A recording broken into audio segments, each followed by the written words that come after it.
வணக்கம். ஆகாஷவாணி மாநில செய்திகள் வாசிப்பவர் பானுமதி ஸ்ரீனிவாசன். தலைப்புச் செய்திகள். வளர்ச்சியின் மையமாக ஊரகப் பகுதிகளை மேம்படுத்துவதே மத்திய அரசின் நோக்கம் என்று பிரதமர் திரு நரேந்திர மோடி தெரிவித்துள்ளார். மத்திய அரசின் மக்கள் நலத்திட்டங்களால் கிராமப்புறங்களில் வறுமை குறைந்துள்ளதாக பாரத ஸ்டேட் வங்கியின் ஆய்வறிக்கை தெரிவிக்கின்றது. சாத்தூர் அருகே பொம்மையாபுரம் கிராமத்தில் தனியார் பட்டாசு ஆலையில் இன்று நேரிட்ட வெடிவிபத்தில் 6 பேர் உயிரிழந்தனர். உயிரிழந்தோர் குடும்பத்தினருக்கு தலா 4 லட்சம் ரூபாய் நிவாரணம் வழங்க தமிழக அரசு உத்தரவிட்டுள்ளது. புதுக்கோட்டை மாவட்டம் தச்சங்குறிச்சியில் நடப்பாண்டின் முதல் ஜல்லிக்கட்டு போட்டி இன்று விறுவிறுப்பாக நடைபெற்று வருகிறது. சிட்னியில் ஆஸ்திரேலியாவிற்கு எதிரான 5வது இறுதி டெஸ்ட் கிரிக்கெட் போட்டியில் ஆட்ட நேர இறுதியில் இந்தியா தனது 2வது இன்னிங்ஸில் 6 விக்கெட் இழப்பிற்கு 141 ரன் எடுத்திருந்தது. இனி விரிவான செய்திகள். வளர்ச்சி மற்றும் வாய்ப்புகளின் ஆற்றல் மையமாக ஊரகப் பகுதிகளை மேம்படுத்துவதே மத்திய அரசின் நோக்கம் என பிரதமர் திரு நரேந்திர மோடி தெரிவித்துள்ளார். புதுடெல்லி பாரத் மண்டபத்தில் கிராமின் பாரத் மகோத்சவ் 2025 இன்று துவக்கி வைத்து பேசிய அவர், இந்த திட்டம் இந்தியாவின் வளர்ச்சி பாதையை முன்னெடுத்துச் சென்று நம் நாட்டிற்கு தனி அடையாளத்தை வழங்கும் என்றார். கடந்த 10 ஆண்டுகளில் கிராமப்புறங்களின் அடிப்படை வசதிகள் மேம்படுத்தப்பட்டு ஊரக மக்கள் மதிப்புடன் வாழ வகை செய்யப்பட்டுள்ளதாகவும் பிரதமர் கூறினார். गांव के लोगों को गरिमापूर्ण जीवन देना ये मेरी सरकार की प्राथमिकता है। हमारा विजन है भारत के गांव के लोग सशक्त बने। इसलिए हमने गांव-गांव में मूलभूत सुविधाओं की गारंटी का अभियान चलाया. அனைத்து கிராமங்களிலும் அடிப்படை வசதி உத்தரவாதத்திற்கான சிறப்பு இயக்கத்தை மத்திய அரசு தொடங்கியதையும் அவர் சுட்டிக்காட்டினார்.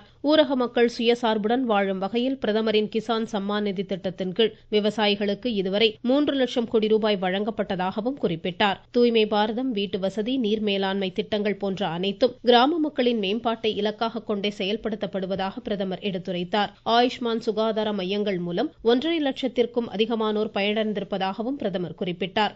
இந்நிகழ்வின் ஒரு பகுதியாக பிரதமர் கைவினை கலைஞர்களுடன் கலந்துரையாடியதோடு அவர்களின் உற்பத்தி திறனை பறைசாற்றும் சிறப்பு கண்காட்சியையும் பார்வையிட்டார். மத்திய நிதியமைச்சர் திருமதி நிர்மலா சீதாராமன், நிதித்துறை இணையமைச்சர் திரு பங்கஜ் சௌத்ரி உள்ளிட்டோர் இந்நிகழ்ச்சியில் கலந்து கொண்டனர். மின்னணு தனிநபர் தரவு பாதுகாப்பு விதிகள் 2025 மத்திய தகவல் தொழில்நுட்பத்துறை அமைச்சர் திரு அஸ்வினி வைஷ்ணவ் இன்று வெளியிட்டார். கடந்த 2023ஆம் ஆண்டு குடியரசுத் தலைவர் திருமதி திரௌபதி முர்மு இச்சட்டத்திற்கு ஒப்புதல் வழங்கிய நிலையில் சமூக ஊடக கணக்குகளை குழந்தைகள் தொடங்க அங்கீகரிக்கப்பட்ட பெற்றோர் அனுமதி இதன் மூலம் கட்டாயமாக்கப்படுகிறது. நாட்டின் கிராமப்புற பகுதி வறுமை நிலை 2023-24 நிதியாண்டில் 4.86% குறைந்துள்ளதாக பாரத ஸ்டேட் வங்கியின் ஆய்வறிக்கை தெரிவிக்கின்றது. 2011-12ஆம் ஆண்டுகளில் இது 25.7% காணப்பட்டதாகவும் தெரிவிக்கப்பட்டுள்ளது. நகர்ப்புற ஏழ்மை நிலை 4.09% இறங்கி உள்ளதாகவும் இவ்வங்கி கூறியுள்ளது. நுகர்வு வளர்ச்சி சதவிகிதம் அதிகரித்ததாலேயே ஊரக வறுமை விகிதம் குறைந்ததாக சுட்டிக்காட்டிய பாரத ஸ்டேட் வங்கி இதற்கான அரசின் ஆதரவையும் எடுத்துரைத்துள்ளது. அரசு வழங்கும் ஆதரவு மிக முக்கியமானதாக இருப்பதாகவும் இதன் மூலம் உணவு பண்டங்களில் விலைகளில் மாற்றங்களுடன் உணவு செலவினம் மட்டுமல்லாமல் பிற செலவினங்களும் மேம்பட்டிருப்பதாகவும் இவ்வங்கி தெரிவித்துள்ளது. 2021ஆம் ஆண்டு மக்கள் தொகை கணக்கெடுப்பின் அடிப்படையிலான ஆய்வறிக்கை வெளியிடப்படும் போது நகர்ப்புற ஊரக வறுமை சதவிகிதம் மேலும் குறைந்திருக்கும் என்றும் இவ்வங்கி கூறியுள்ளது. நேரடி பணப்பரிமாற்றம், ஊரக கட்டமைப்பு மேம்பாடு, விவசாயிகளின் வருவாய் அதிகரிப்பு, ஊரக மக்களின் வாழ்வாதார மேம்பாடு போன்றவையே வறுமை நிலை குறைவிற்கு காரணம் என்றும் பாரத ஸ்டேட் வங்கியின் ஆய்வறிக்கை தெரிவிக்கின்றது. சர்வதேச பிரெய்லி தினம் இன்று கடைபிடிக்கப்படுகிறது. பார்வை குறைபாடுடைய மாற்றுத்திறனாளிகளுக்கான பிரத்யேக எழுத்து முறையை அறிமுகப்படுத்திய லூயி பிரெய்லின் 216வது பிறந்த நாளை ஒட்டி பல்வேறு விழிப்புணர்வு நிகழ்ச்சிகள் நடைபெறுகின்றன. இந்தியாவில் பார்வை குறைபாடுடையோரின் கல்வி, வேலைவாய்ப்பு, நலவாழ்வை உறுதி செய்து இவர்களுக்கு அதிகாரமளிக்கும் பல்வேறு நடவடிக்கைகள் எடுக்கப்பட்டுள்ளதாக மத்திய அரசு தெரிவித்துள்ளது. மதுரை மாவட்டம் புதுப்பட்டியில் மாற்றுத்திறனாளிகளின் திறன் வளர்ச்சி, மறுவாழ்வு மற்றும் மேம்பாட்டிற்கான ஒருங்கிணைந்த மையத்திற்கு மத்திய சமூக நீதி அதிகாரமளித்தல் துறை அமைச்சர் டாக்டர் வீரேந்திரகுமார் இன்று அடிக்கல் நாட்டினார்.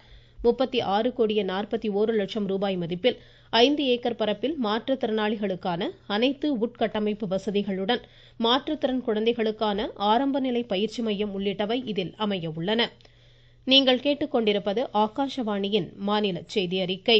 விருதுநகர் மாவட்டம் சாத்தூர் அருகே பொம்மையாபுரம் கிராமத்தில் தனியார் பட்டாசு ஆலையில் இன்று நேரிட்ட வெடிவிபத்தில் 6 பேர் உயிரிழந்தனர். இவ்விபத்தில் உயிரிழந்தோரின் குடும்பத்தினருக்கு முதலமைச்சரின் பொது நிவாரண நிதியிலிருந்து தலா 4 லட்சம் ரூபாய் வழங்க முதலமைச்சர் திரு மு.க. ஸ்டாலின் உத்தரவிட்டுள்ளார். விபத்தில் காயமடைந்த ஒருவருக்கு 1 லட்சம் ரூபாய் நிவாரணம் வழங்கவும் சிறப்பு சிகிச்சை அளிக்கவும் அவர் ஆணையிட்டுள்ளார். பட்டாசு தயாரிப்பிற்கான மருந்து கலவை தயாரிக்கும் போது உராய்வு ஏற்பட்டு இவ்விபத்து நேரிட்டதாக முதல்கட்ட விசாரணையில் தெரியவந்துள்ளது. இவ்விபத்து தொடர்பாக பட்டாசு ஆலை உரிமையாளர் உள்ளிட்ட 4 பேர் மீது வழக்கு பதிவு செய்யப்பட்டுள்ளதாக எமது செய்தியாளர் தெரிவிக்கிறார். விருதுநகர் மாவட்டம் சாத்தூர் அருகே பொம்மையாபுரம் கிராமத்தில் செயல்பட்டு வரும் தனியாருக்கு சொந்தமான பட்டாசு ஆலையில் காலை வழக்கம் போல் தொழிலாளர்கள் பணியில் ஈடுபட்டு வந்துள்ளனர். இந்நிலையில் பட்டாசு தயாரிக்க மருந்து கலவை தயாரிக்கும் போது உராய்வு ஏற்பட்டு திடீரென வெடித்து விபத்து ஏற்பட்டதாக சொல்லப்படுகிறது. இது 2 அறைகள் தரமட்டமாயின. இந்த விபத்தில் 4 ஆண் தொழிலாளர்கள் உட்பட 6 பேர் பலியாகியுள்ளனர். விபத்து குறித்த தகவலிருந்து சாத்தூர் தீயணைப்பு மற்றும் மீட்பு பணி நிலைய வாகனங்கள் விரைந்து மீட்பு பணியில் ஈடுபட்டு வருகின்றனர். விபத்து குறித்து வச்சக்காரப்பட்டி போலீசார் விசாரணை மேற்கொண்டு வருகின்றனர். தமிழக சட்டப்பேரவை கூட்டத்தொடர் நாளை மறுநாள் தொடங்குகிறது. 2025ஆம் ஆண்டிற்கான முதல் கூட்டத்தொடர் என்பதால் ஆளுநர் திரு ஆர். என். ரவி பேரவையில் அன்று உரையாற்றுகிறார். தொடர்ந்து ஆளுநர் உரைக்கு நன்றி தெரிவிக்கும் தீர்மானத்தின் மீதான விவாதம் 3 நாட்கள் நடைபெறும். தமிழகத்தில் பேரறிஞர் அண்ணா மிதிவண்டி மற்றும் மாரத்தான் போட்டிகள் இன்றும் நாளையும் நடைபெறுகின்றன. சேலத்தில் மாநில சுற்றுலாத்துறை அமைச்சர் திரு ராஜேந்திரனும், தஞ்சையில் உயர்கல்வித்துறை அமைச்சர் திரு கோவி செழியனும், ராணிப்பேட்டையில் மாநில கைத்தறி துணிநூல் துறை அமைச்சர் திரு ஆர். காந்தியும், திருவள்ளூரில் மாநில சிறுபான்மையினர் நலத்துறை அமைச்சர் திரு நாசரும் இப்போட்டிகளை தொடங்கி வைத்தனர். பல்வேறு மாவட்டங்களில் அந்தந்த மாவட்ட ஆட்சித்தலைவர்கள் இப்போட்டிகளை தொடங்கி வைத்தனர். தமிழ்நாடு நுகர்வோர் பாதுகாப்பு குழுவின் பொன்விழா நிகழ்ச்சி திருச்சியில் இன்று நடைபெறுகிறது. மாநில நகராட்சி நிர்வாகத்துறை அமைச்சர் திரு கே. என். நேரு, உணவு மற்றும் நுகர்வோர் பாதுகாப்புத்துறை அமைச்சர் திரு சக்கரபாணி உள்ளிட்டோர் இதில் பங்கேற்கின்றனர். புதுக்கோட்டை மாவட்டம் தச்சங்குறிச்சியில் இந்த ஆண்டிற்கான முதல் ஜல்லிக்கட்டு போட்டி இன்று விறுவிறுப்பாக நடைபெற்று வருகிறது. வாடிவாசல் வழியாக சீரிப்பாயும் 600க்கும் மேற்பட்ட காளைகளை அடக்க 300 மாடுபிடி வீரர்கள் களத்தில் உள்ளனர். பாதுகாப்பு பணியில் 500க்கும் மேற்பட்ட காவலர்கள் ஈடுபட்டுள்ளனர். வருவாய் கால்நடை மருத்துவ குழுவினரின் பரிசோதனைக்கு பின் காளைகள் போட்டிக்குள் அனுமதிக்கப்படுகின்றன. இதனிடையே காணும் பொங்கலை முன்னிட்டு மயிலாடுதுறை மாவட்டம் திருக்கடையூரில் நடைபெறும் ரேக்லா பந்தயத்திற்கான முன்னேற்பாட்டு பணிகள் நடைபெற்று வருகின்றன. இதுகுறித்து எமது செய்தியாளர். மயிலாடுதுறை மாவட்டம் திருக்கடையூரில் ஆண்டுதோறும் பொங்கல் பண்டிகையை முன்னிட்டு காணும் பொங்கல் அன்று புகழ்பெற்ற ரேக்லா ரேஸ் நடத்தப்படுவது வழக்கம். இந்த பந்தயத்தில் மயிலாடுதுறை, நாகப்பட்டினம் மட்டுமின்றி தமிழகத்தின் பல்வேறு மாவட்டங்களைச் சேர்ந்த மாடு மற்றும் குதிரை வண்டிகள் பங்கேற்கும். போட்டிகளில் பங்கேற்கும் குதிரைகளுக்கு கடந்த 1 மாத காலமாக தீவிர பயிற்சி அளிக்கப்படுகிறது. தினமும் காலை நடைபயிற்சி, அதனைத் தொடர்ந்து குளத்தில் நீச்சல் பயிற்சி, கொள்ளு, கேரட் உள்ளிட்ட கலவை கொண்ட சத்தான உணவுகள், 10 கிலோமீட்டர் தூரம் ரேக்லா வண்டியில் பூட்டி அதிவேகமாக ஓட்டப்பயிற்சி என்ற குதிரைகளுக்கு தயார்படுத்தும் பணியில் அதன் உரிமையாளர்கள் ஈடுபட்டுள்ளனர். மயிலாடுதுறையிலிருந்து மணிகண்டன் குருமூர்த்தி. திண்டுக்கல் மாவட்டம் கன்னிவாடி வனச்சரகத்திற்குட்பட்ட விவசாய நிலங்களை சேதப்படுத்தி வரும் காட்டு யானைகளை விரட்ட ஆனைமலை மற்றும் முதுமலை புலிகள் காப்பகத்திலிருந்து 2 கும்கி யானைகள் நீலமலை கோட்டைக்கு வரவழைக்கப்பட்டுள்ளன. இதுகுறித்து எமது செய்தியாளர்.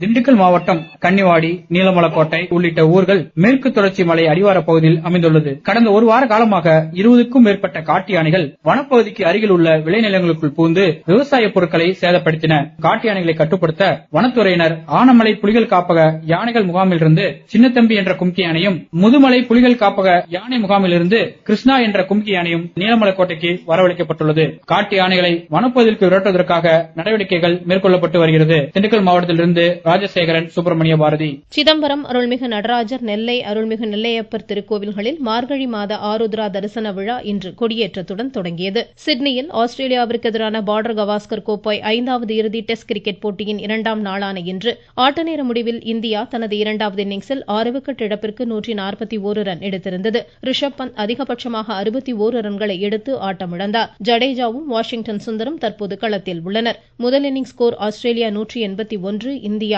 185. ஆக்லாந்தில் நடைபெறும் ASB சர்வதேச டென்னிஸ் போட்டியின் ஆடவர் ஒற்றையர் தகுதி சுற்றில் இந்தியாவின் ஸ்மித் நாகல் நியூசிலாந்தின் அலெக்சாண்டரை 1-6, 6-3, 6-1 என்ற செட்களில் தோற்கடித்தார். ஸ்மித் நாகல் நாளை நடைபெறும் இறுதி தகுதி சுற்று ஆட்டத்தில் பிரான்சின் அட்ரியனை எதிர்கொள்கிறார். மீண்டும் தலைப்புச் செய்திகள். வளர்ச்சியின் மையமாக ஊரக பகுதிகளை மேம்படுத்துவதே மத்திய அரசின் நோக்கம் என பிரதமர் திரு நரேந்திர மோடி தெரிவித்துள்ளார்.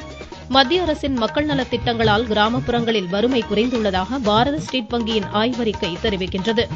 சாத்தூர் அருகே பொம்மையாபுரம் கிராமத்தில் தனியார் பட்டாசு ஆலையில் இன்று நேரிட்ட வெடிவிபத்தில் 6 பேர் உயிரிழந்தனர். உயிரிழந்தோர் குடும்பத்தினருக்கு தலா 4 லட்சம் ரூபாய் நிவாரணம் வழங்க தமிழக அரசு உத்தரவிட்டுள்ளது. புதுக்கோட்டை மாவட்டம் தச்சங்குறிச்சியில் நடப்பாண்டின் முதல் ஜல்லிக்கட்டு போட்டி இன்று விறுவிறுப்பாக நடைபெற்று வருகிறது. சிட்னியில் ஆஸ்திரேலியாவிற்கு எதிரான 5வது இறுதி டெஸ்ட் கிரிக்கெட் போட்டியில் ஆட்டநேர இறுதியில் இந்தியா தனது 2வது இன்னிங்ஸில் 6 விக்கெட் இழப்பிற்கு 141 ரன் எடுத்திருந்தது. இத்துடன் இந்த செய்தியறிக்கை முடிவடைந்தது.